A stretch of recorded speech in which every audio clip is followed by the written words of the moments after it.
Shambhu Sangho Sangho. When we say Shambhu, we are actually referring to two things. One is Sham. We are actually referring to a union, that of two things. One is Sham and the other is Bhu. Shama or Sama means to bring into balance, and Bhu means the base element of anything and everything that is created. Bhu is a base element. So Bhu is a base element, and when we balance, when we bring balance into that base element, that is what Shambhu means. Bringing balance to our base, because it is that very base from where we begin, from where we launch whatever mission it has to be. It could be the mission of spiritual ascension, or it could be the mission of a physical transformation, let's say what is called a Kaya Kalp, or it could be the mission of healing your pranic system, your emotional system, or it could be the mission of enhancing your intelligence, gaining more information, having more insight into what's going on within your system, sometimes also outside your system. Whatever is happening outside is happening inside as well. What is outside is reflected in the mirror which lies within each one of us. So however amount of technology and however amount of facade beings try to bring onto any particular place, it will get reflected within you. You can see it. That's why you say, you have eyes. What does eyes means? There are two kinds of eyes. One is these two large bulging eyes that human beings have and many animals also have. We are able to see through these eyes what's going on. We can see the sunrise and the sunset. We can see the sun during the day as well. With these eyes, we are able to do everything in our day-to-day life. The eyes are of utmost significance. So are these ears, because it is through these ears that we can hear. So is our tongue, our mouth, because it is through this that we speak. So our hands, our legs, very important. So is our nose, through which we can not just breathe, but we can also smell. So we know these things are of utmost significance in the life of every living being. But these same eyes live inside as well. Those eyes are very, very different from these two eyes. But it is that eye through which we can see everything, ourselves. Because this question has always loomed large over when you were a child and when you were growing up, even in tough times, sad times, desperate times. Who am I? Sometimes even in extremely successful times, when you have had everything, when you have gained every material obsession or aspiration that you have had in your life, at that tip point of the iceberg, finally wonder, what is all this for? You get bored one day and then you say, who the hell am I? What am I? Why am I doing all these things? So the spiritual inquisition, it comes, the spiritual calling would be the more appropriate word. It comes to even those people who are extremely rich, extremely successful. You have reached where you wanted to reach. You're at the scale. You've peaked the scale. Your dream was to reach moon. Now you've landed on moon. Now what do you do next? So obviously, calling comes, questions rise within you at that point of time, as well as questions rise during emotional stress, or even when you're frustrated or irritated with life, when you're not doing well in your life, even then this question rises. So this kind of question rises within you because of the hollowness that is there within you. There is something which is missing, and it is always missing.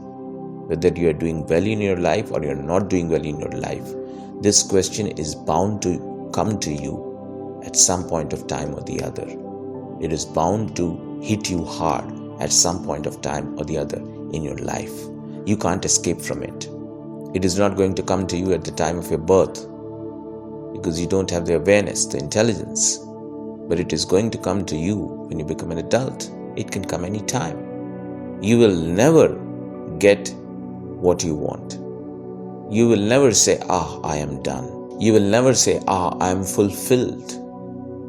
There is no fulfillment that you can attain or anyone in this world can attain through material success.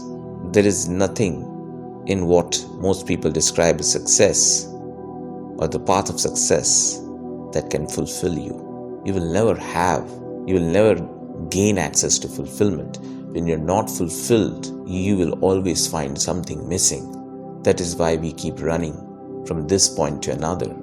Even when we are the richest people on this planet, we are still running. Even when we are the most famous, we are still running. Even when we are the most healthy, we are still running. Even when we are the most successful, we are still running. Even when we are the most powerful, we are still running. Because we are not fulfilled. Even when we can do anything that we want, we are the emperor of this world, we are still running. Because we are not fulfilled. And you're not fulfilled because you have not addressed the question that is within you. And that question is bound to come to you sometime or the other. It is going to hit you. It is going to hit your mind. It is going to hit your intelligence.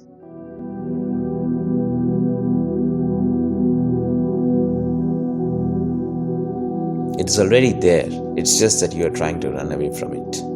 It's just that you are trying to ignore it. It is continuously knocking at your doors.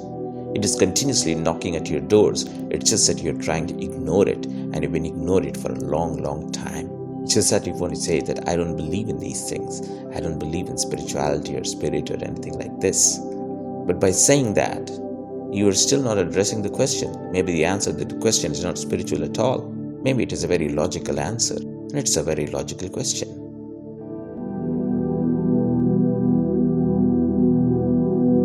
Who am I? What am I? Where am I? What is all this? Who am I? And what kind of a show am I running? Why am I running it? We think it's not a practical question. We think it's not a practical question because we believe that there is no answer to this question. But it's a belief because we don't want to actually dig deep. We actually don't want to know. Until and unless you have not walked on a path, how will you know? If you have not read Shakespeare, how will you understand Shakespeare? How will you understand the characters that he portrayed in his plays? How will you understand what message he wanted to deliver to people through his plays? For that you will have to read all of Shakespeare's works, all of his plays, and the poems within them. So, we can't keep running away from the elephant in the room. There is an elephant, and that elephant is this question, or this set of questions. We can't run away from it. We have to face it. We can't ignore them. We have to get an answer to it. Only if we get an answer to it, we'll be fulfilled. Else, just hollow, fully hollow. Else, we are building a house of cards. It will fall down any time. Just a little shake, and it will all come down like a pack of cards. You must have, like Swami Vivekananda said, nerves of steel, muscles of iron. So, how to have nerves of steel and muscles of iron? That is basically through Shambhu only. How to have nerves of steel? Right now, as this pandemic, COVID-19, 1 million are infected or maybe more, we don't know the numbers. There are so many reports and theories doing the rounds, so many predictions, so many statistics. We don't know what's going to happen in the coming weeks or coming months or in this year or by next year. We don't know. We are not sure. And at the same time, we know that the human body was not prepared for it, and the health systems that we have designed, healthcare systems, they were also not prepared. Therefore, hence, it has become a pandemic. So is there a way out? Well, as the old saying goes, there is always a way out. But can we rely on old sayings right now? Well, to be honest, this world is definitely not going to get wiped out by one pandemic. But yes, it will test our nerves. It will test our spirit. It will test our character. And definitely it will test our immunity as well. And it will also test our intelligence at the same time. So in these moments, in these times rather, of worry, I must say, each and every moment is very precious. But in these testing times, the only option is, for each and every individual, is to pass the test.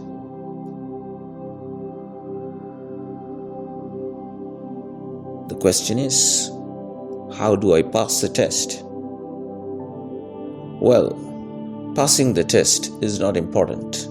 No one is going to be alive forever, physically at least, in this body. So passing the test is not important. But giving your best to pass the test, or giving your best to top the test, is definitely important. I believe that we must give our best. And therefore, we need to have nerves of steel. Our character is going to test here. Our spirit is going to get tested here. The human spirit, the collective human spirit. We need to fight. Of course, we are fighting, but it is varying from individual to individual. Some are also panicking. Some people have actually over-panicked. Probably we need to be more calm and more realistic, more practical, more prepared, and more steely. Shambhu, the word itself, tells us that is what Shambhu means. Bringing balance.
Shankar भूतो अग्नि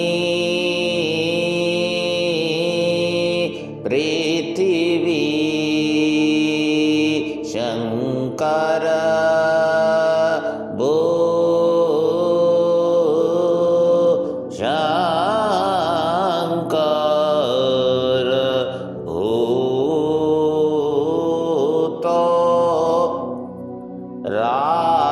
राजशेखरो चन्द्रशेखरो शक्त विद्या महरविष्णु प्राप्य निधि रधिमा शम्भु शम्भो शम्भु शम्भु शम्भु शम्भु शम्भु शम्भु शम्भु शम्भु शम्भु